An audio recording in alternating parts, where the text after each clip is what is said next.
This is a quick tutorial on how to connect to the projector using the Lenovo ThinkPad laptop. So once you have logged in, you're on the desktop. If you see on this bottom right corner, right, you can open this up. And if you don't have all of these options, it's probably on collapse. So maybe you want to, if you only have this, expand them, right? And then here, what you want to do, you're going to connect, right? But before you connect, you want to make sure that you have the projector turned on. And if it's turned on, you should see something like the following. So you see here, you see this is showing that the projector is turned on, and the projector's name is DHS202.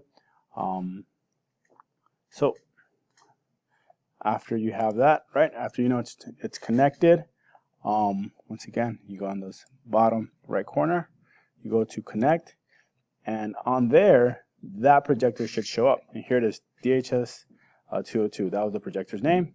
In your case, it might be different. It might be DHS205. So I log in, and now I am connected to the projector, right? And it should be logged in. And this is how it looks like on my end, right? Here we go. I'm actually projecting the screen, okay? Okay. So that is all.